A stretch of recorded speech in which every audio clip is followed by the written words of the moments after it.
Use करते हुए। फिर मैंने कहा था कि जब भी आप एप्लीकेशन वगैरह कंपोज करते हैं, ठीक है, फॉर एग्ज़ाम्पल आप ऑफिस में हैं, आपको एक असाइनमेंट दी गई कि ये काम मुकम्मल करना है माइक्रोसॉफ्ट वर्ड के अंदर, तो फिर आपने उस टूल को यूज़ करना होता है। नॉर्मली हम जब भी माइक्रोसॉफ्ट वर्ड को ओपन करते हैं तो वहाँ हमें एक यूज़र इंटरफेस मिलता है। यूज़र से मुराद ये कि वो आप खुद हैं, इंटरफेस से मुराद ये कि आपका ताल्लुक इस सॉफ्टवेयर के साथ जुड़ जाता है, ठीक है, तो इसको हम कहते हैं यूज़र इंटरफेस।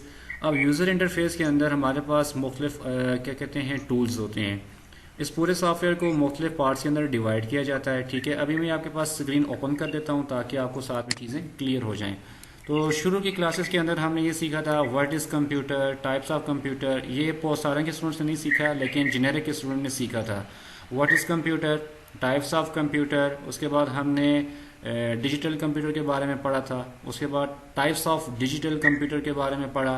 फिर हमने पढ़ा था जी फंक्शंस ऑफ कंप्यूटर, यानी कि कंप्यूटर के कौन कौन से फंक्शंस होते हैं, अगर उनमें से कोई भी एक फंक्शन काम नहीं करता तो ओवरऑल आपका जो कंप्यूटर होता है वो काम नहीं करता, ओके।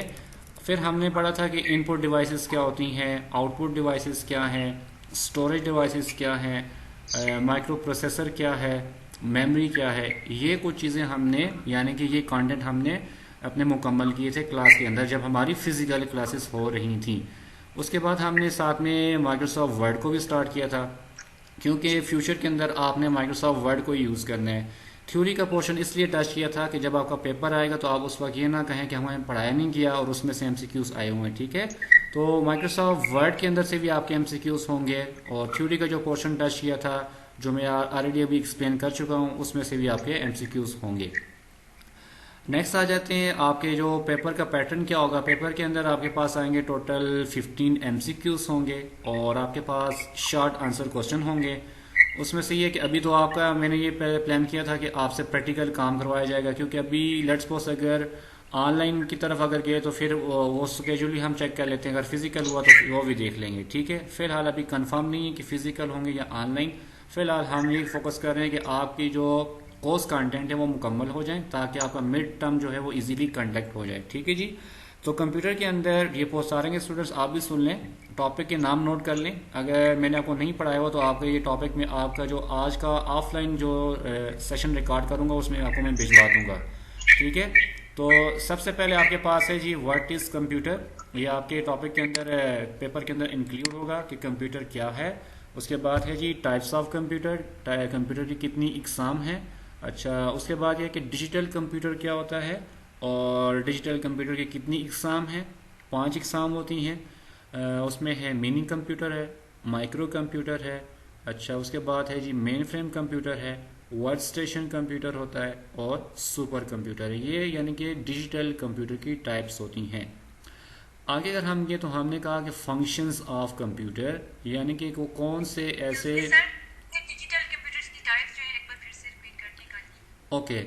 सबसे पहले आपके पास कंप्यूटर होता है और कंप्यूटर के हमारे पास उसको हम 3 टाइप्स भी कह सकते हैं या उसको कह सकते हैं क्लासिफिकेशन ऑफ कंप्यूटर, यानी कि हमने कंप्यूटर को कितने हिस्सों में तकसीम किया है। तो कंप्यूटर को हम 3 हिस्सों में तकसीम करते हैं। सबसे पहला हमारा जो हिस्सा कहलाता है उसको कहते हैं हम एनालॉग कंप्यूटर। उसके बाद जो दूसरा हिस्सा होता है उसको हम कहते हैं डिजिटल कंप्यूटर। थर्ड जो आपके पास है क्लासिफिकेशन उसको हम कहते हैं हाइब्रिड कंप्यूटर। एनालॉग कंप्यूटर की एग्जांपल अगर मैं आपको दूं तो आप हॉस्पिटल में ऑलरेडी जॉब कर रहे हैं, वहाँ पे आप मुख्तलिफ डिवाइसेस देखते हैं जो नॉब के ज़रिए कंट्रोल होती हैं, यानी कि बटन के ज़रिए कंट्रोल होती हैं, जिसमें आपके पास एक नीडल ऊपर शो हो रही होती है। फॉर एग्जांपल आपने बीपी चेक करना है, अगर आप कोई पुरानी डिवाइस उठा के देखें उसमें आपके पास क्या था, एक आपके पास पंपिंग एरिया था जहाँ से उसकी एयर को आप इंजेक्ट करते थे और साथ में आपके पास वो नीडल मूव करती थी, वो आपको स्केल बताती थी, यानी कि पेशेंट का जो टेम्परेचर है, सॉरी जो बीपी है वो कितना है, ठीक है, वहाँ से आप देते हैं। थर्मामीटर को आप देखते हैं, वहाँ पर जो स्केल है वहाँ पे आपके पास क्या है, वो भी एनालॉग में है, जो उसका मरकरी होता है वो मूव कर रहा होता है अकॉर्डिंग टू टेम्परेचर। तो ये आपके पास जो डिवाइसेस हैं ये एनालॉग डिवाइसेस हैं। उसके अलावा हम गाड़ी की बात करते हैं तो गाड़ी में जब भी आप मूव करते हैं तो जो सामने जो डैशबोर्ड होता है उसके अंदर स्पीडोमीटर उसको कहते हैं, उसके अंदर भी जो आपकी वो नॉब होती है वो मूव कर रही होती है अकॉर्डिंग टू, यानी कि जो उसकी रफ्तार है, स्पीड है वो कितनी है उसके मुताबिक वो आपको डिस्प्ले कर रही होती है सुई। इसी तरह आप मोटरसाइकिल पे मूव करते हैं, ठीक है, उसको चला रहे हो तो उस पर जो डैशबोर्ड है स्पीडोमीटर है वहाँ पर भी आप देखते हैं उसकी रीडिंग जो होती है आपको वहाँ पे वो दिखाई दे रही होती है। अभी तो डिजिटल आ गया है, उससे पहले ये था कि आपके पास वो एनालॉग था, जो सुई उसकी मूव करती थी, जितनी स्पीड के साथ आप मूव कर रहे हैं वो जो नीडल होती है उतनी ही आगे से मूव कर रही होती है। ओके, आगे हम अगर बात करते हैं तो डिजिटल कंप्यूटर आया। जब साइंटिस्ट ने इतना काम कर दिया कि एनालॉग कंप्यूटर से उन्होंने जो न्यू जनरेशन का कंप्यूटर लॉन्च किया तो वो डिजिटल कंप्यूटर था। अब डिजिटल जो कंप्यूटर है वो काम करता है ज़ीरो और वन पे। जब भी आप कंप्यूटर को ऑन करते हैं तो आपने बटन को प्रेस किया तो वहाँ जो स्टेट ऑन होती है वो वन की होती है, यानी कि वन के साथ कोई ना कोई कम्बिनेशन होता है। फॉर एग्जांपल मैं कह सकता हूँ 101 या 001 1001, इस तरह का कोई कम्बिनेशन होगा जो बाइनरी लैंग्वेज में होगा। वो कंप्यूटर को बताएगा कि अभी ये आपको कमांड मिली है, इसके ज़रिए यानी कि आपने ऑन होना है। ये आपको ही मालूम नहीं होता, मुझे ही मालूम नहीं है। जब भी हम कंप्यूटर को ऑन करने के लिए बटन प्रेस करते हैं तो वहाँ से कमांड जाती है उसको ऑन करने के लिए। तो आपने सिर्फ एक बात याद रखनी है, जब भी बाइनरी लैंग्वेज का नाम आता है बाइनरी का, ठीक है, तो बाइनरी के अंदर दो ही हिस्से होते हैं, दो ही डिजिट्स हैं, एक है ज़ीरो है, एक वन है। ज़ीरो जो है यहाँ पर कंप्यूटर में जो किस स्टेट को शो करता है, ज़ीरो ऑफ की स्टेट को शो करता है, यानी कि वन। ज़ीरो जो है वो ऑफ स्टेट को शो करता है, वन जो है वो ऑन को शो करता है, यानी कि जब भी आप ज़ीरो का आप सुनेंगे तो वो आपके कंप्यूटर को बंद कर देगा। फॉर एग्जांपल आपने अपने कंप्यूटर को बंद करना है तो वो जो स्टेट एक्टिव होगी वो ज़ीरो वाली स्टेट एक्टिव होगी। जब भी आप अपने कंप्यूटर को ऑन करना चाहते हैं तो वहाँ पर जो स्टेट एक्टिव होती है वो कौन सी होती है, वो आपकी वन वाली स्टेट एक्टिव होती है। अंडरस्टैंड, बाइनरी लैंग्वेज जो काम करती है ज़ीरो एंड वन पे। अब आते हैं डिजिटल। आपके पास जो डिजिटल कंप्यूटर है ये सारा का सारा यानी कि जो डिजिट्स पे काम करता है, वो डिजिट्स आपके पास कौन कौन से हैं, 0 to 9। कंप्यूटर के अंदर जो सबसे छोटा डिजिट है वो 0 है और सबसे बड़ा जो डिजिट है वो 9 है। बाकी सारे के सारे इसकी कम्बिनेशन के साथ बनते हैं। फॉर एग्जांपल 0 के बाद जो आपके पास नंबर है वो 1 है, फिर 1 के अंदर 1 ऐड करें 2 है, 2 के अंदर 1 ऐड करें 3 है, 3 के अंदर 1 ऐड करें अप टू, यानी कि आप सो ऑन चलते जाएंगे। तो इसी तरह कंप्यूटर के अंदर जो सबसे छोटा डिजिट है वो 0 है, सबसे बड़ा डिजिट जो है वो 9 है। और जब भी हम अपने कंप्यूटर को ऑन करते हैं वो जो जिस लैंग्वेज को समझता है वो बाइनरी को समझता है, ठीक है, वो 0 एंड 1 की लैंग्वेज को समझता है। अब अक्सर आप देख लें आपके घर के अंदर कुछ ऐसे बटन्स होंगे जिसके ऊपर जब ऑन करना हो तो ऊपर एक लाइन लिखी होगी 1। अगर आपने उसको ऑफ करना होगा तो बटन में ज़रा गौर से देखें, वहाँ 0 लिखा होता है। तो ये आपको यही बता रहा है कि जब आपने ऑन करना है तो फिर आपने 1 वाली साइड पे प्रेस करना है, जब आपने ऑफ करना है तो 0 वाली साइड पे प्रेस करना है। ये तो फिजिकल आपको मैंने एग्जांपल दे दी। अब आते हैं डिजिटल कंप्यूटर। डिजिटल कंप्यूटर आपके पास स्मार्टफोन है, आपके पास लैपटॉप है, आपके पास टैबलेट है, आपके पास पीसी है, आपके पास कोई भी ऐसी डिवाइस है जो आपके पास डिजिटल यानी कि डिजिट्स पे काम कर रही है, तो वो आपके पास क्या कौन सी डिवाइस कहलाएगी, डिजिटल कंप्यूटर कहलाएगा। आपके पास कैलकुलेटर भी है तो वो भी आपके पास डिजिटल कंप्यूटर ही कहलाएगा। ओके, अब डिजिटल कंप्यूटर की कुछ इकसाम हैं जिनको हमने डिवाइड किया हुआ है। सबसे पहले आपके पास आता है मिनी कंप्यूटर, उसके बाद होता है माइक्रो कंप्यूटर, थर्ड वन आपके पास आ जाता है वर्क स्टेशन कंप्यूटर, फिर आपके पास है मेन फ्रेम कंप्यूटर और लास्ट में आपके पास आता है सुपर कंप्यूटर। ये आपके पास जो टाइप्स हैं, ये आपके पास किसकी टाइप्स हैं, डिजिटल कंप्यूटर की। इसके अंदर हम नॉर्मली जो यूज़ कर रहे होते हैं मिनी एंड माइक्रो हम यूज़ कर रहे होते हैं, जो नॉर्मल लाइफ के अंदर हम और आप दोनों यूज़ कर रहे हैं, ठीक है। स्टूडेंट्स भी यूज़ कर रहे हैं, आपके जो प्रोफेशनल्स हैं वो भी यूज़ कर रहे हैं। उसके अलावा हम हॉस्पिटल की बात करते हैं वहाँ भी यूज़ हो रहे हैं, एयरलाइंस की बात करते हैं वहाँ यूज़ हो रहे हैं। आप में से जिसको भी इतफाक़ हुआ होगा एयरलाइन के अंदर ट्रैवल करने के लिए किसी भी जहाज़ के अंदर, तो आप देख सकते हैं जहाँ पे वो पायलट बैठते हैं उसके सामने मुख्तलिफ़ किस्म के आपके पास कंप्यूटर्स होते हैं, ठीक है। मैं मिनिमम कह सकता हूँ 10 से 15 कंप्यूटर एट अ टाइम वहाँ पे काम कर रहे होते हैं, और उनका हर एक का अपना अपना काम होता है। कोई प्रेशर को मेंटेन कर रहा होता है, कोई एयर को मेंटेन कर रहा होता है, ठीक है, कोई पेट्रोल को मेंटेन कर रहा होता है, कोई जो इंटरनल यानी कि जो वेट उसको मेंटेन कर रहा होता है। हर एक कंप्यूटर का अपना अपना काम होता है, तो यानी कि मल्टीपल कंप्यूटर्स वहाँ पे काम कर रहे होते हैं। तो उन कंप्यूटर्स को हम कहते हैं हाइब्रिड कंप्यूटर, ठीक है। हाइब्रिड कंप्यूटर ऐसे कंप्यूटर्स होते हैं जो दोनों कंप्यूटर का कम्बिनेशन है, एनालॉग प्लस डिजिटल। अब मैंने सबसे पहले कहा था एनालॉग कंप्यूटर की अगर हम एग्जांपल लेते हैं रियल लाइफ के अंदर, तो वो आपके पास कौन से हैं? उसकी पहचान ही ये है कि एक तो नॉब होगा, कोई ना कोई बटन होगा उसके साथ, और दूसरा मैंने आपसे यह कहा कि उसके अंदर कोई ना कोई सुई होगी, नीडल होगी। तो इसी एक मिसाल मैंने आपको दी कि आपके पास एक पुरानी जो डिवाइस है, अब मुझे नाम नहीं मालूम मेडिकल टर्मिनोलॉजी में उसको क्या कहते हैं, एक तो थर्मामीटर होता है जिसके अंदर मरकरी मूव कर रहा है, तो वो भी आपके पास एनालॉग डिवाइस है, ठीक है। और दूसरा आपके पास क्या है, जो आप यूज़ कर रहे हैं नॉर्मली ब्लड प्रेशर चेक करने के लिए, हमारे इस कैंपस के अंदर मौजूद था बीपी अपरेटस, जो आप यूज़ कर रहे हैं कैंपस के अंदर मौजूद था। Last time generic student practice कर रहे थे स्किल लैब के अंदर, तो वहाँ आपने देखा होगा उसके अंदर नीडल होती है, साथ में उसकी स्केल्स होते हैं 10, 20, 30 अप टू 100 या 120 जो आपके पास होती हैं। कहने का मतलब ये है कि हम इससे पहले एनालॉग के ऊपर ज़्यादा फोकस कर रहे थे। जैसे जैसे टेक्नोलॉजी एडवांस हुई, और टेक्नोलॉजी एडवांस होने के साथ साथ हमने चीज़ों के अंदर यानी कि थोड़ी सी तब्दीली लाई। अभी हमारे पास जो कंप्यूटर्स मौजूद हैं वो सारे के सारे हमारे पास डिजिटल कंप्यूटर्स हैं, ठीक है। आपके पास अगर वो फीचर मोबाइल है तो वो भी आपके पास डिजिटल कंप्यूटर कहलाएगा, ठीक है। आपके पास स्मार्टफोन है तो वो भी डिजिटल में कहलाएगा। क्यों? वजह यह है कि वो सारा का सारा जो एनएसआर है वो डिजिटल बेस पे काम कर रहे हैं। आगे हम गए तो हमने थोड़ी सी और तरक्की की, यानी कि साइंटिस्ट ने तरक्की की, मॉडिफिकेशंस हुई, ठीक है, न्यू इन्वेंशन हुई, तो वो आपके पास हाइब्रिड कंप्यूटर आ गए। अब उसकी मिसाल हाइब्रिड कंप्यूटर की इस तरह है, आप रियल लाइफ के अंदर पेट्रोल पंप जाते हैं, सीएनजी स्टेशन जाते हैं, वहाँ से फ्यूल को अपने गाड़ी के अंदर फिल करवाते हैं, ठीक है, भरवाते हैं। वहाँ पर नॉर्मली क्या होता है कि आप उनको पेमेंट करते हैं, पेमेंट के अगेंस्ट क्या होता है कि वो आपको फ्यूल यानी कि आपकी गाड़ी के अंदर उसको फिल कर देते हैं।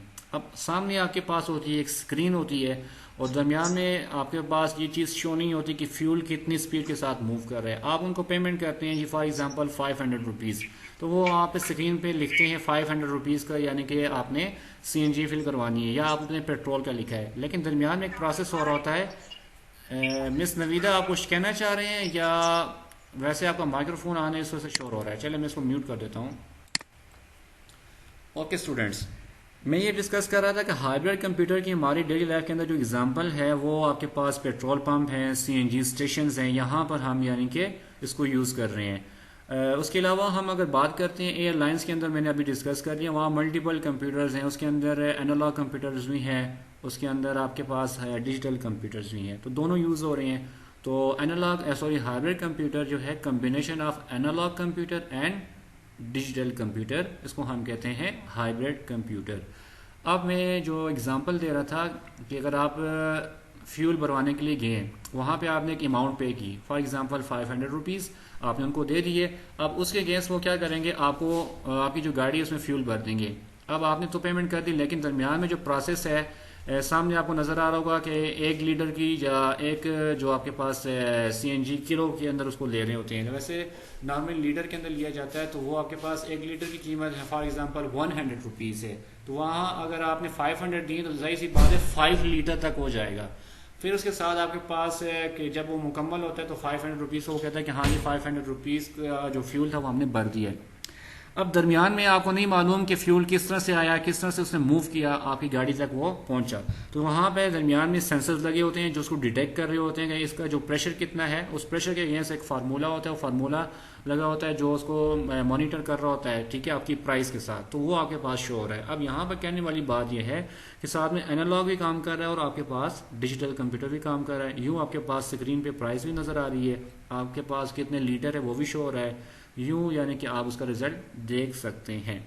नेक्स्ट हमने बात की थी क्लास के अंदर कि हमारे पास फंक्शंस ऑफ कंप्यूटर कितने होते हैं, तो ये नोट कर लें जिन्होंने नोट नहीं किया था। 5 हमारे पास जो होते हैं फंक्शंस ऑफ कंप्यूटर होते हैं, जिनके बगैर आपका कंप्यूटर काम नहीं कर सकता। Number 1, input devices, number 2 output devices, number 3 storage devices, number 4 आपके पास हैं जी मेमोरी, नंबर 5 आपके पास है प्रोसेसर। इनपुट डिवाइसेस हम उन डिवाइसेस को कहते हैं जो हमसे यानी कि बीइंग यूज़र से कोई डेटा लेंगे और वो आगे प्रोवाइड करते हैं आपके प्रोसेसर को।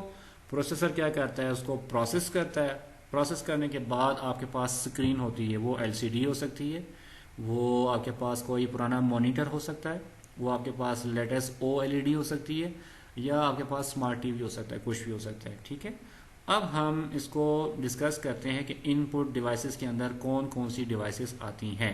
नंबर वन आपके पास जो डिवाइस है वो आपके पास आएगी माउस।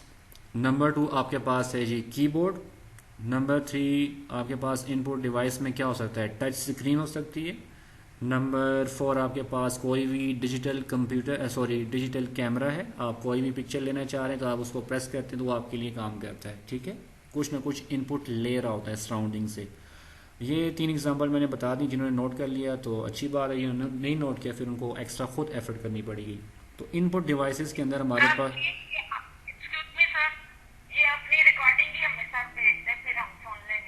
ठीक है, मैंने रिकॉर्डिंग ऑन की, मैं आपको भिजवा दूंगा। अब इस तरह कि मैं ये कह रहा था कि इनपुट डिवाइसेस ऐसी डिवाइसेस हैं जो यूज़र से डेटा लेकर माइक्रो प्रोसेसर को प्रोवाइड करती हैं। प्रोसेसर उसको प्रोसेस करने के बाद आपको डिस्प्ले कर देता है। फॉर एग्जांपल अभी हम ऑनलाइन क्लास ले रहे हैं। सबसे पहले मैंने क्या किया, मैंने अपने कंप्यूटर को ऑन किया। मैंने किस तरह ऑन किया, मैंने इस बटन को प्रेस किया, यहाँ से मैंने इसको इनपुट दी, यानी कि पावर ऑन थी तो ये मेरा कंप्यूटर ऑन हो गया। अब ये जाहिर सी बात है आपके कीबोर्ड के ज़रिए से परफॉर्म हुआ, तो इनपुट यहाँ से उसको मिली तब मेरा कंप्यूटर ऑन हुआ, लैपटॉप ऑन हो गया। नेक्स्ट मैंने क्या किया, मेरे कंप्यूटर के अंदर मुख्तलिफ किस्म के सॉफ्टवेयर इंस्टॉल थे और उस सॉफ्टवेयर के अंदर एक है, सॉफ्टवेयर का नाम है ब्राउज़र मैंने ओपन किया।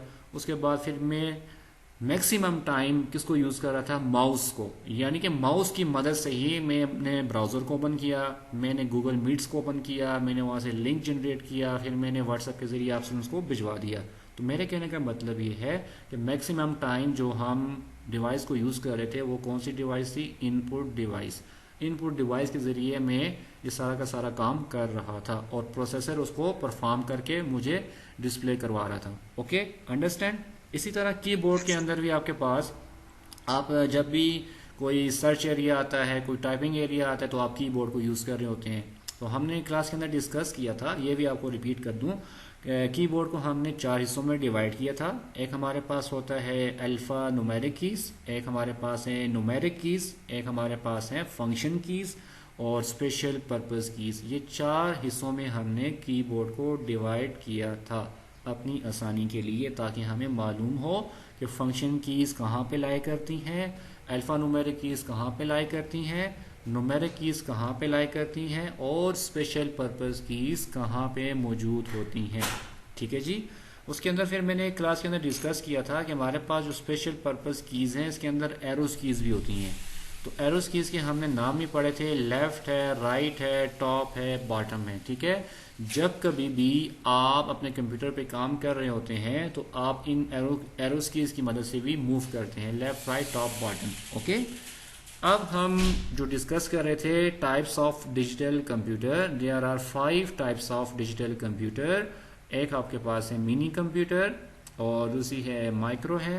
थर्ड वन आपके पास कौन सी टाइप आती है, वर्क स्टेशन। उसके बाद है जी मेन फ्रेम, फोर्थ वन, और लास्ट में जो 5वें नंबर पे है वो सुपर कंप्यूटर है। मिनी कंप्यूटर की एग्जांपल अगर हम देख ले तो हमारे पास लैपटॉप्स हैं, स्मार्टफोन्स हैं, अच्छा टैबलेट्स हैं, ये इसकी एग्जांपल में आते हैं। लास्ट और फोर कौन सी बताई आपने? फोर्थ पे आपके पास है जी main frame computer, MAIN, main, FRAME, frame computer, main frame computer. Mini computer normal life के अंदर हम घरों में इस्तेमाल कर रहे होते हैं। ठीक है जी। अब इसकी कुछ खसूसियात हैं। ठीक है, इसका साइज़ यानी कि थोड़ा सा क्या कहते हैं, मेन फ्रेम कंप्यूटर या वर्क स्टेशन से जो है ना, सॉरी, सुपर कंप्यूटर से और मेन फ्रेम कंप्यूटर से थोड़ा कम होता है। ठीक है, और इसकी जो कास्ट है वो भी कम होती है। ये परफॉर्मेंस के लिहाज से ये as compare to supercomputer and main frame computer कम होती है इसकी जो परफॉर्मेंस है, क्योंकि जो आपका मेन फ्रेम कंप्यूटर है और सुपर कंप्यूटर ये आपके बाकी इन तीन कंप्यूटर से कई गुना तेज़ होते हैं, यानी कि प्रोसेसिंग स्पीड इनकी काफ़ी ज़्यादा होती है, इनके अंदर मेमोरी की कैपेसिटी ज़्यादा होती है, इनके अंदर स्टोरेज की कैपेसिटी ज़्यादा होती है as compare to mini computer, micro computer and work station computer. अब मुझे कौन बताएगा कि कौन से कंप्यूटर की यानी कि जो परफॉर्मेंस है वो ज़्यादा है, स्टोरेज कैपेसिटी ज़्यादा है, मेमोरी की कैपेसिटी ज़्यादा है और उसके अलावा हमारे पास जो प्रोसेसर की स्पीड भी ज़्यादा है। तो कौन से दो कंप्यूटर ऐसे हैं जिनकी properties as compare to other computers ज़्यादा हैं? सर मेन फ्रेम और सुपर कंप्यूटर सर। अब ये जो हमारे पास मेन फ्रेम कंप्यूटर और सुपर कंप्यूटर होते हैं ये नॉर्मल लाइफ के अंदर हम इनको इस्तेमाल नहीं कर रहे होते, ठीक है। मेन फ्रेम कंप्यूटर की अगर बात करें तो टेलीनॉर, जैज़, वारेद या और जो भी कंपनीज़ हैं, पीटीसीएल को कह सकते हैं, ठीक है जी। इसके अलावा और भी कंपनीज़ हैं जो हमारे यानी कि रोज़मर्रा ज़िंदगी के अंदर नहीं है, हमें हमें मालूम नहीं है, लेकिन वो काम कर रही हैं। अब देखें, आप अपने मोबाइल से एक मैसेज भेजते हैं, एसएमएस का एक्टिवेट करवाना है, तो आप अपने मोबाइल से एक मैसेज भेजते हैं तो वो आपको कंप्यूटर एकदम से उसको एक्टिवेट करके दे देता है। आप कॉल पैकेज एक्टिवेट करवाना चाहते हैं वो आपको एकदम से एक्टिवेट करके दे देता है। आपने डेटा पैकेज एक्टिवेट करवाना है वो आपको कंप्यूटर ही एक्टिवेट करके देता है, ना कि कोई वहाँ पे बंदा बैठा हुआ है। आप खुद इसका अंदाज़ा लगा सकते हैं, पाकिस्तान के पास अगर लेट्स सपोज मैं कहता हूँ 4 करोड़ लोग ऐसे हैं जो डेली लाइफ के अंदर मोबाइल को यूज़ कर रहे हैं, और अब वहाँ पर 4 करोड़ लोगों को उनकी क्यूरी को सुनने के लिए हम कितने बंदे बैठाएंगे? मैक्सिमम अगर हम कर भी लें तो 1 लाख। तो अब उनका खर्चा कौन बर्दाश्त करेगा, ठीक है। उनकी सैलरी का कौन ख्याल रखेगा, उनके खाने पीने का कौन ख्याल रखेगा, हर चीज़ को देखना होता है। तो इन चीज़ों से निपटने के लिए कंप्यूटर को यूज़ किया गया और उस कंप्यूटर के अंदर जो उसकी सलाहियत थी नंबर ऑफ़ कैलकुलेशंस को परफॉर्म करना, उसकी प्रोसेसिंग स्पीड इतनी ज़्यादा है, उसके अंदर रैम इसीलिए ज़्यादा लगाई जाती है ताकि जो प्रोसेसिंग स्पीड होती है वो इंक्रीज़ हो, ताकि वो नंबर ऑफ़ टास्क को जल्दी परफॉर्म करके दे, ठीक है जी।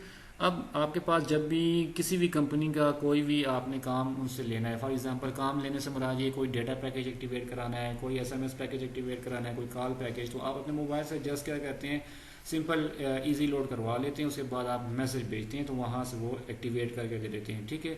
अब आप कहते हैं कि मैं मैसेज नहीं भेजता, एप्लीकेशन के जरिए भेजता हूँ। कहने का सिंपल मतलब ये है कि आपके पास जितनी भी वो जो करस्पॉन्डेंस होती है कंप्यूटर टू कंप्यूटर हो रही होती है, ना कि वहाँ पे कोई इंसान नहीं बैठा होता, यानी कि कोई भी ह्यूमन नहीं है जो आपके साथ उस वक्त इंटरेक्शन कर रहा होगा। तो वहाँ पे जो मीडियम है वो उन्होंने मेन फ्रेम कंप्यूटर्स को रखा हुआ है। बाज़ दफ़ा जब आप कॉल करते हैं तो आपको एक आवाज़ सुनने को मिलती है कि इंतज़ार करें, यानी कि अभी जो एजेंट है या कस्टमर रिलेशनशिप ऑफिसर है वो बिज़ी है तो आपको वेट करना पड़ता है। तो वो कंप्यूटर काम कर रहा होता है, वो वहाँ पे कोई भी मेल या फीमेल पर्सन आपको नहीं गाइड कर रहा होता। तो कहने का मतलब ये है कि जब भी कोई ऐसी ड्यूटी है जो आपने थाउजेंड्स या लैक्स के अंदर क्यूरी को इंटरटेन करना है एट अ टाइम, ठीक है, तो आप वहाँ पर मेन फ्रेम कंप्यूटर को यूज़ करते हैं। अब आते हैं सुपर कंप्यूटर। इसकी मिसाल मैंने आपको दी थी कि सुपर कंप्यूटर हम नॉर्मल लाइफ के अंदर नहीं यूज़ करते, ये साइंटिस्ट इसको यूज़ करते हैं फॉर रिसर्च पर्पस के लिए। अब रिसर्च पर्पस के अंदर डिफरेंट किस्म की रिसर्च हो सकती है, वो वेदर से रिलेटेड रिसर्च हो सकती है, वो आपके पास फ्यूचर्स से रिलेटेड रिसर्च हो सकती है। जिस तरह जेनेटिक इंजीनियरिंग के ऊपर काम हो रहा है वो फ्यूचर से रिलेटेड उसके ऊपर रिसर्च कर रहे हैं।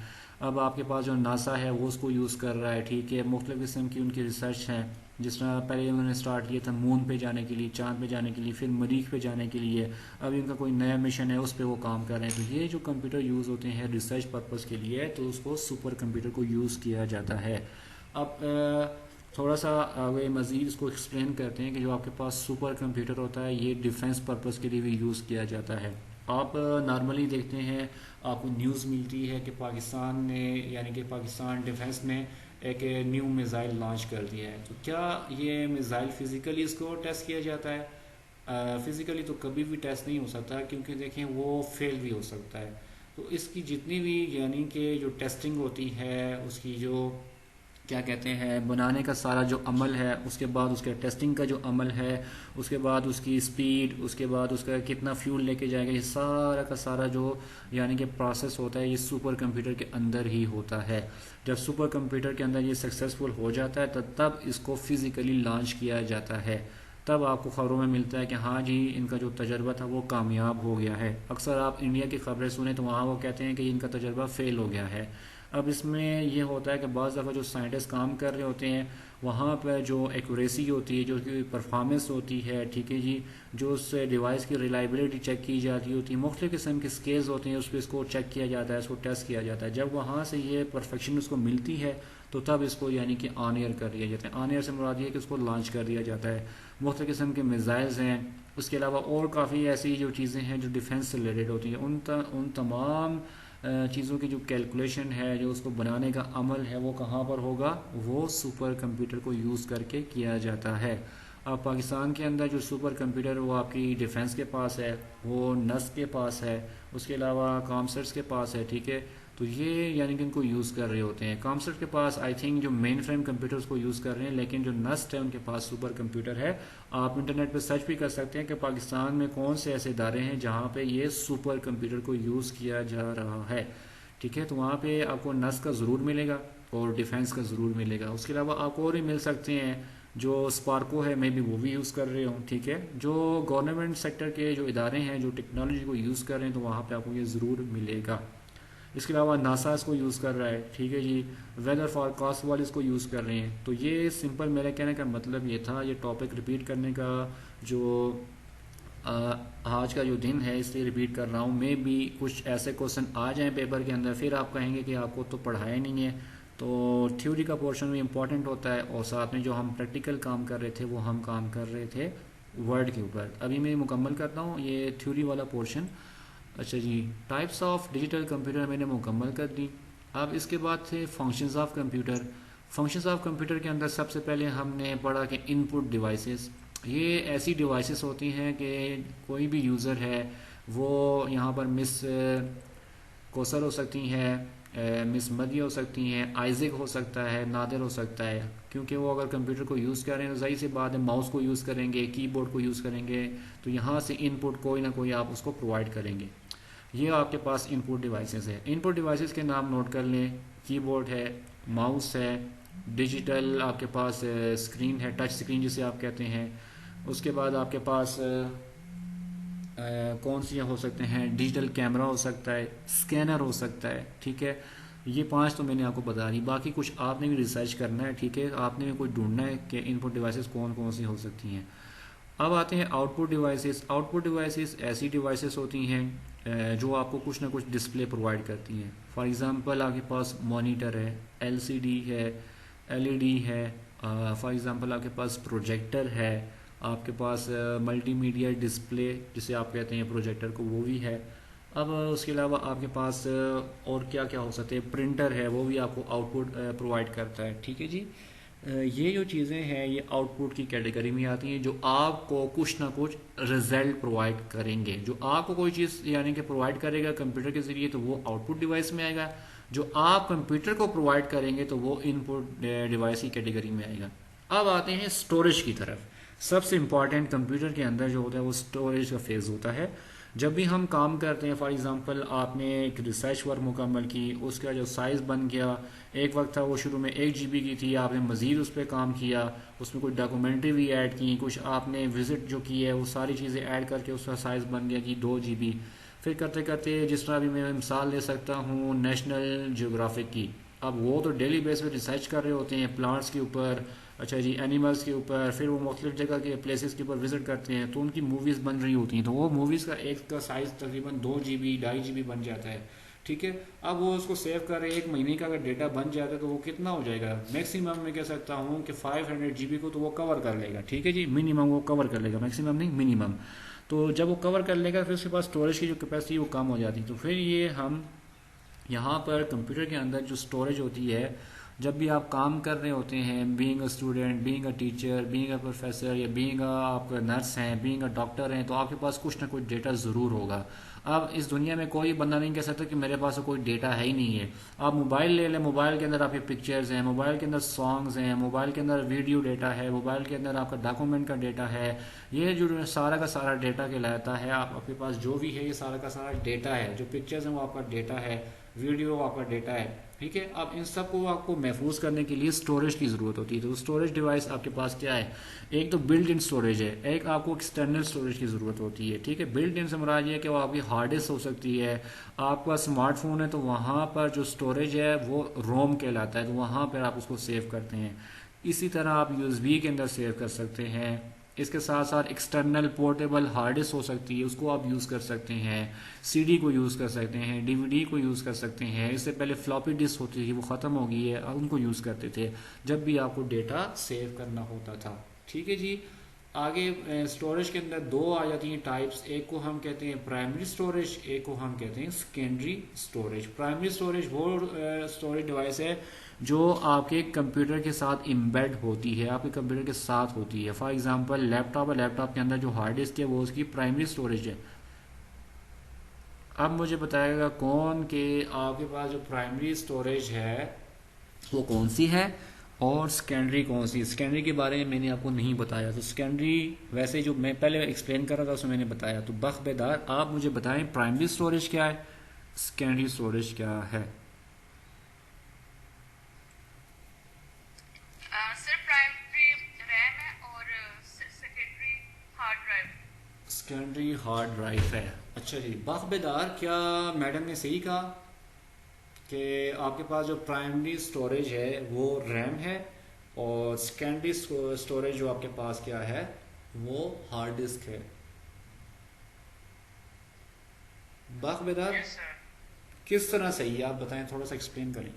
सर प्राइमरी में हमारे पास रोम हो गया और रैम, ये दोनों आ जाते हैं, और सेकेंडरी में sir CD, USB, hard disk और मेमोरी कार्ड और फ्लॉपी डिस्क वगैरह ये चीज़ें आ जाती हैं सर। हाँ, अगर आपको याद हो तो मैंने क्लास के अंदर मैंने एक्सप्लेन भी किया था। मेमोरी के अंदर आपके पास दो टाइप्स आ जाती हैं, नहीं स्टोरेज के अंदर मैंने बताया था, सॉरी। मेमोरी के अंदर तो हमने डिस्कस किया था रैम एंड रोम, ठीक है, वहाँ पर ये प्राइमरी और सेकेंडरी की बात की थी। अब यहाँ पर जो आपके पास प्राइमरी है, लेट्स सपोज क्वेश्चन आ ही जाता है कि write down the name of primary storage devices, तो आप क्या लिखेंगे। सर रोम और रैम है ना सर दो। और write down the name of secondary storage devices. Sir CD होगी, यूएसबी होगी सर, हार्ड डिस्क होगी सर, मेमोरी कार्ड हो गया सर, फ्लॉपी डिस्क होगी सर। Okay good.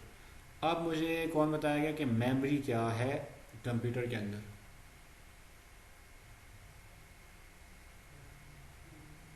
जिसको हम कहते हैं कंप्यूटर मेमोरी।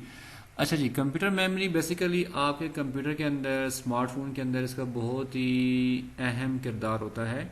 जब भी आप अपना लैपटॉप ऑन करते हैं और वहाँ पे कोई भी काम आप करते हैं, फॉर एग्जांपल कोई डॉक्यूमेंटेशन पे काम कर रहे हैं, कोई स्टूडेंट प्रेजेंटेशन पे काम कर रहे हैं, कोई कैलकुलेशन कर रहा है, ठीक है, इकनॉमिक्स से रिलेटेड है या प्रोबेबिलिटी निकालना चाह रहा है, तो मुख्तलिफ़ किस्म के काम आप कर रहे हैं।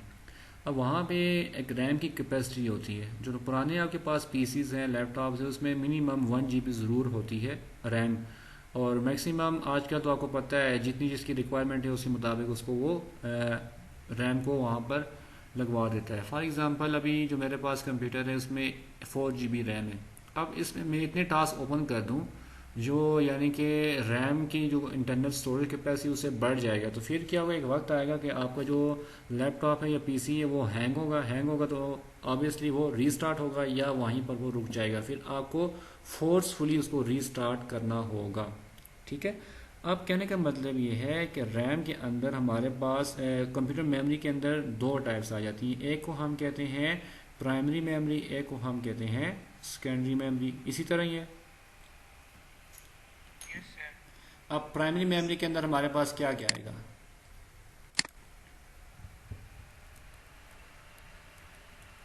प्राइमरी मेमोरी के अंदर हमारे पास देखा जाए तो रैम एंड रोम नहीं है। Yes sir. अब रैम जो एब्रीवेशन है किसका है, random access memory sir. Random access memory. और रोम हमारे पास जो कंप्यूटर के अंदर है वो क्या है, रीड ओनली मेमोरी। अब इन दो चीज़ों को हम देख लें, दोनों टर्मिनोलॉजीज को, कि दोनों किस तरह से काम करते हैं। देखें, सबसे पहले आपके पास होता है रैम। रैम की मैंने मिसाल दे दी, वो 1 GB हो सकती है, 2 GB अप टू 16 GB कर लें। अब इसके अंदर इसको हम कहते हैं रैंडम एक्सेस मेमोरी। 3 लफ्ज़ हैं, random access memory. Random access memory से मुराद ये है कि आपके पास जो डेटा है वो जब आप ओपन करते हैं हार्ड डिस्क से, वो क्या है कि बिखर के किसी न किसी पोर्शन पे जाके ओपन हो जाता है, रैंडमली पड़ा होता है। आपने उसको ओपन किया, रैम उसको ओपन कर लेती है, डिफरेंट अपनी जो उसकी स्टोरेज एरिया है वहाँ पे उसको ओपन करके रख देगी। अब हमने जिक्र किया कि हमारे पास जो रैम की कैपेसिटी 1 GB है, हमने कोई भी वीडियो ओपन की, उसका साइज कितना है जी, फॉर एग्जांपल कह सकते हैं जी 512 MB। अब 512 MB का साइज वो आपकी रैम उसको कवर अप कर लेगी, बाकी रिमेनिंग कितना बच जाएगा, 512 बाकी बच जाएगा। अब किसी स्टूडेंट ने साथ में वीडियो के साथ माइक्रोसॉफ्ट वर्ड भी ओपन कर लिया, उसका साइज कितना है जी 200 MB। अब दोनों को आप जब जमा करते हैं तो हमारे पास बन जाएगा 712 MB। अब हमारे पास टोटल जो रैम है उसका साइज कितना है 1024। 1024 में से हम 712 को माइनस करते हैं, रिमेनिंग हमारे पास जो भी फिगर आती है तो वो आपके पास जो रैम है उसके पास वो खाली जगह बच जाती है, बाकी सारी की सारी वो यूटिलाइज कर लेती है। ठीक है, अब इसी तरह आपने वो काम मुकम्मल नहीं किया, वीडियो को क्लोज नहीं किया, माइक्रोसॉफ्ट वर्ड को क्लोज नहीं किया, तो वो रैम के अंदर मौजूद रहता है। जब तक रैम के अंदर मौजूद रहेगा तो आपके पास वो जगह खाली नहीं होगी, और खाली नहीं होगी तो फिर कोई भी जो न्यू डेटा है वो प्रॉपर्ली काम नहीं करेगा। प्रॉपर्ली काम उस वक्त नहीं करेगा जब आपके रैम के अंदर जगह नहीं होगी। जब तक जगह है तो वो प्रॉपर्ली काम करेगा। प्रॉपर्ली काम से मुराद ये है कि वो जो चीज़ आपने ओपन की है डिस्प्ले भी प्रॉपर्ली होगा, म्यूज़िक की फ़ाइल ओपन की है वो प्रॉपर्ली चल रहा होगा, कोई वीडियो आप चला रहे हैं तो वो भी प्रॉपर्ली चल रहा होगा। यूँ यानी कि कहने का मतलब ये है, आपके कंप्यूटर के अंदर जो प्राइमरी मेमोरी है उसका इंतहाई अहम रोल होता है। अब सेकेंडरी मेमोरी से मुराद ये है कि जब आप अपने डेटा को स्टोर करना चाह रहे हैं, यानी कि परमानेंटली एक जगह से दूसरी जगह पर रखवाना चाहते हैं, विद इन कंप्यूटर रखवाना चाहते हैं, तो आप उसको यूज़ कर सकते हैं। तो ये एक लिंक था, उसको मैंने आपके लिए ओपन कर दिया, लेकिन मैंने आपको याद हो इजी क्लास में नोट्स भेजे थे, तो वहाँ से भी आप इन चीज़ों को देख सकते हैं। इतना मुश्किल आपका पेपर खैर नहीं होगा। जिन स्टूडेंट्स ने ऑनलाइन क्लासेस ली हैं, फिजिकल ली हैं, जिन्होंने लेक्चर को सुना है, तो वो तो इजीली अटेम्प्ट कर लेंगे। जो स्टूडेंट्स गायब रहते हैं, ऑनलाइन नहीं होते, तो उनको नुकसान होगा पेपर के अंदर। तो आज की जो क्लास के अंदर हमने सीखा कि हमारे पास कंप्यूटर की कितनी क्लासिफिकेशंस हैं, 3 क्लासिफिकेशंस हैं। एक को हम कहते हैं एनालॉग, दूसरी क्लासिफिकेशन का नाम क्या है डिजिटल कंप्यूटर, थर्ड वन का है हाइब्रिड कंप्यूटर। फिर हमने 1 बाय 1 इनको एक्सप्लेन किया, थोड़ा सा हमने रियल लाइफ को भी टच किया कि ये कंप्यूटर कहाँ पे इस्तेमाल हो रहे हैं। फिर हमने डिस्कस किया कि डिजिटल कंप्यूटर जो है हमारे पास किस पे लाई करते हैं, 0 एंड 1 के ऊपर। आपका सारा का सारा जो डिजिटल कंप्यूटर है 0 एंड 1 पे लाई करते हैं, लेकिन हमने साथ में डिस्कस किया कि डिजिटल के अंदर हमारे पास 0 to 9 डिजिट्स होते हैं। सबसे छोटा जो डिजिट्स है वो 0 है, सबसे बड़ा डिजिट जो है वो 9 है, बाकी सारे के सारे इसके कम्बिनेशन के साथ बनते हैं। फिर मैंने आपके साथ डिस्कस किया कंप्यूटर को ऑन जब भी आप करते हैं तो वो 1 स्टेट जो है वो ऑन के लिए है और 0 स्टेट जो है ऑफ के लिए।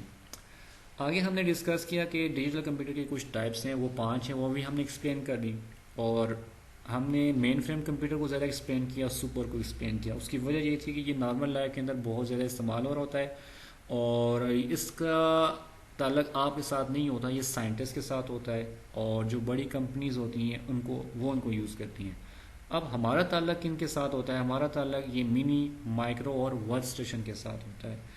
मिनी के अंदर ये है कि उसका साइज़ थोड़ा सा छोटा होगा, उसकी प्राइस कम होगी, उसकी एफिशिएंसी कम होगी। माइक्रो भी इससे मिलता जुलता है, इतना इसके अंदर वेरिएशन दोनों के अंदर नहीं आता। वर्क स्टेशन इन दोनों से थोड़ा सा डिफरेंट होता है, वो एज अ सर्वर काम करता है, उसके अंदर रैम की कैपेसिटी थोड़ी ज़्यादा होती है, स्टोरेज कैपेसिटी ज़्यादा होती है as compare to mini and micro, ना कि सुपर और मेन फ्रेम। वर्क स्टेशन को हम यूज़ करते हैं कहाँ पर, फॉर एग्ज़ाम्पल एक कॉलेज है, उस कॉलेज के अंदर मल्टीपल कंप्यूटर को यूज़ करना है तो कंट्रोल किससे करना है, हमने सर्वर के साथ, तो हम वर्क स्टेशन को लगा लेंगे। आप मुख्तलिफ गेम्स खेलते हैं ऑनलाइन, आप यहाँ बैठे हैं, एक फ्रांस में बैठा है, जर्मनी में बैठा है, चाइना में है, तो आप यानी कि इंटरनेट के साथ एक दूसरे के साथ कनेक्ट होकर वो गेम खेल रहे होते हैं। इंटरनेट डिसकनेक्ट हो जाए तो आपका ताल्लुक बाहर की दुनिया से ख़त्म हो जाता है। इसी तरह हम क्या करते हैं कि इंटरनल हम नेटवर्क बनाते हैं, उस नेटवर्क को हम कनेक्ट कर देते हैं अपने सर्वर के साथ, जिसको हम दूसरे नाम में वर्क स्टेशन कहते हैं। ठीक है, तो हम मुख्तलिफ कंप्यूटर को आप इसके साथ जोड़कर वो चीज़ें शेयर कर रहे होते हैं, तो ये वर्क स्टेशन कहलाता है। As compare to mini and micro ये थोड़ा सा महंगा होता है और इसकी जो परफॉर्मेंस है वो उससे बेहतर होती है।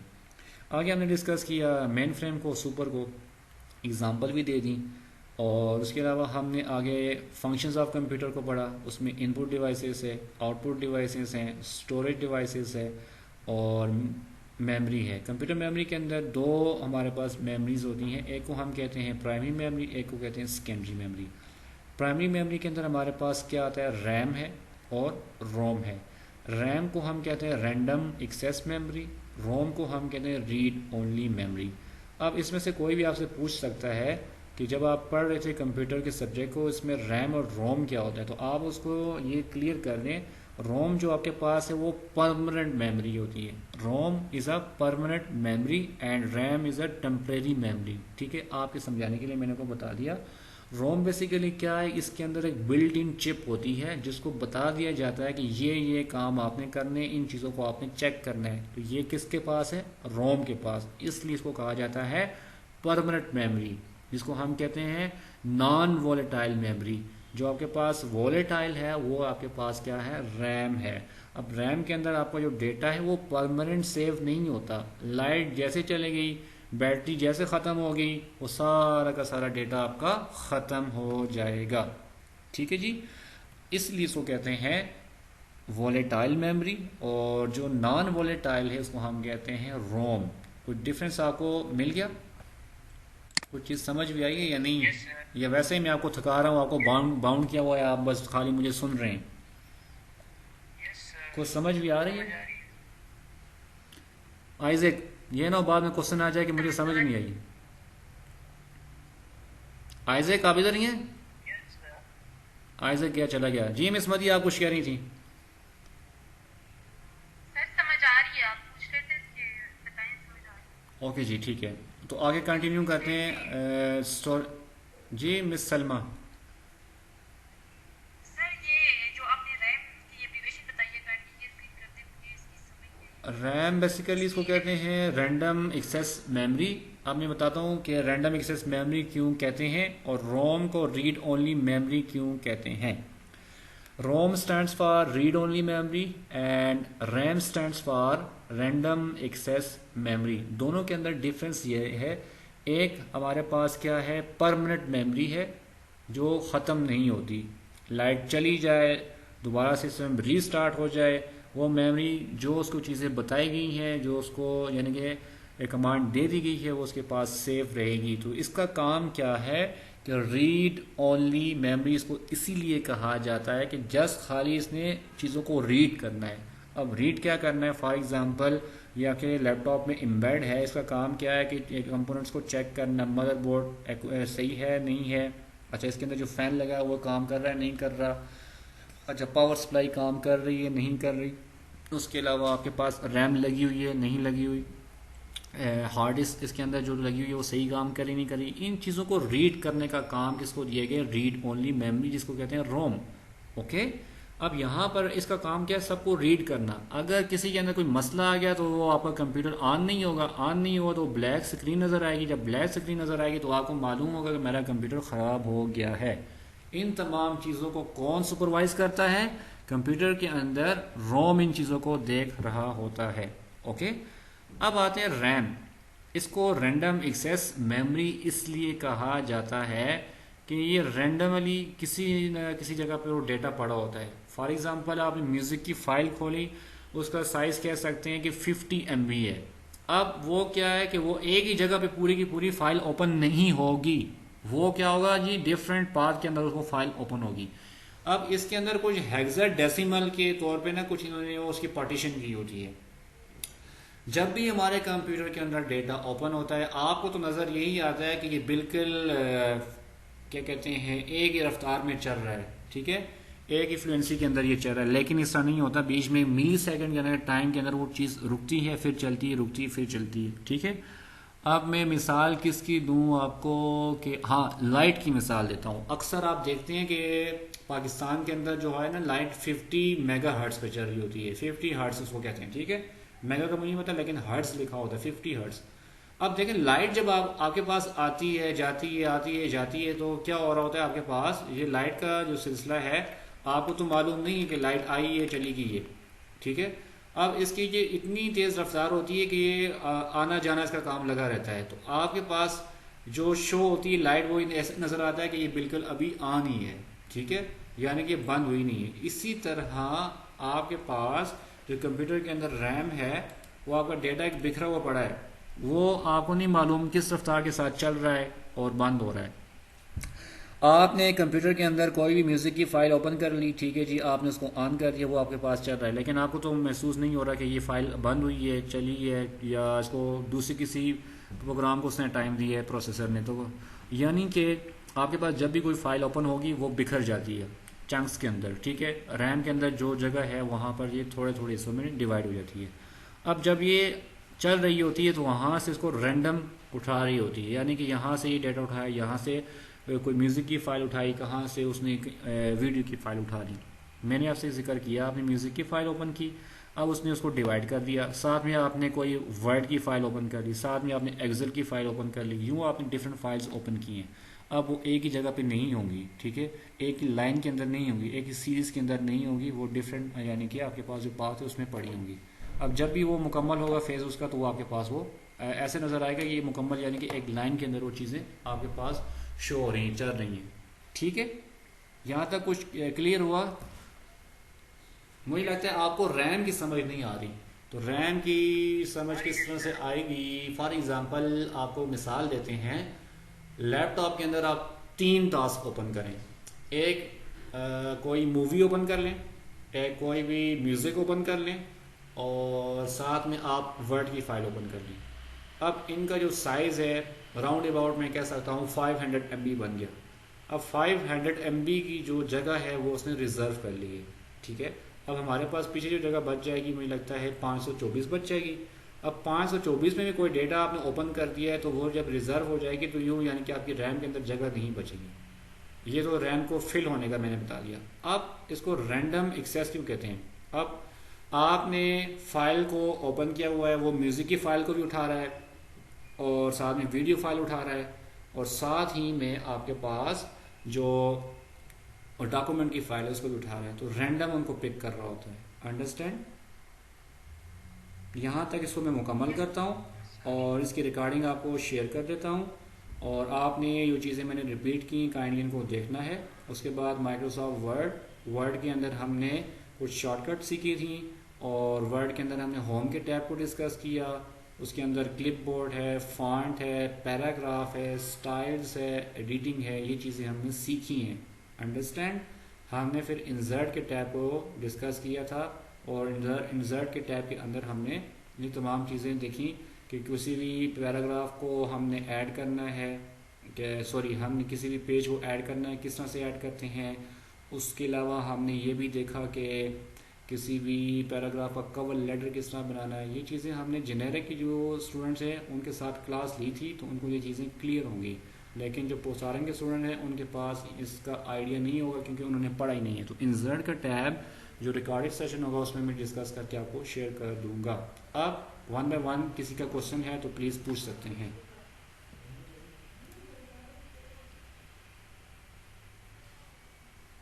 No sir. आपका तो कभी क्वेश्चन होता ही नहीं है। अच्छा जी, आप में से प्रिपरेशन किसकी एग्जाम की?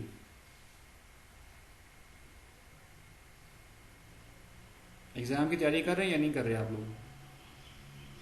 सर हमाद की है सर, हमादुल्लाह की है। ठीक है, यानी कि हमादुल्लाह पढ़ रहे हैं और आप नहीं पढ़ रहे, आप बस जस्ट यानी कि मोबाइल को यूज़ कर रहे हैं। चलिए स्टूडेंट्स, ठीक है, आप अभी ब्रेक करें और नमाज ही पढ़ें, मैं भी जाके नमाज पढ़ूँ, उसके बाद आप लंच वगैरह करें। लेकिन जो भी क्वेश्चन हो, ग्रुप आपके बने हुए हैं, काइंडली पूछ लें, कल को ये चीज़ें आपको काम आएंगी, फिर आपने ये नहीं कहना कि उस्मान ने पढ़ाया नहीं है। तो मैं आपको टाइम दे रहा हूँ, आपसे यही रिक्वेस्ट कर रहा हूँ बार बार कि चीज़ों को पढ़ें। बुक मैंने ऑलरेडी आपके साथ शेयर कर दी है जेनेरिक के स्टूडेंट के साथ, अभी पोसारंग के स्टूडेंट को भी शेयर कर देता हूँ। तो बुक के अंदर हर चीज़ प्रॉपर मेंशन है, जो भी मैंने माइक्रोसॉफ्ट वर्ड आपको पढ़ाया है उसके अंदर हर चीज़ वाज़ह मेंशन है, ठीक है। तो आपसे रिक्वेस्ट है, तो काइंडली आप यानी कि अपनी जो कंप्यूटर से रिलेटेड सब्जेक्ट हैं या आपके नर्सिंग से रिलेटेड प्योर सब्जेक्ट हैं उनको टाइम दें और पढ़ना शुरू करें, ठीक है। सर वो पोर्टल की आईडी तक एक्सेस तो अभी तक नहीं मिली हम लोगों को सर। अभी तक एक्सेस नहीं मिली। चले मैं जो रेहान है उनसे पूछता हूँ, उन्होंने तो मुकम्मल कर दी थी। और आपका इस तरह करता हूँ, मैं दोबारा रिफ़्रेश करता हूँ, जो लास्ट टाइम पासवर्ड चेंज कर दिया था ना आपके किसी दोस्त ने, तो मैं उसको रीचेंज करके आपको भेज देता हूँ, ठीक है। ओके स्टूडेंट्स, टेक केयर, अल्लाह हाफिज़, अस्सलाम वालेकुम।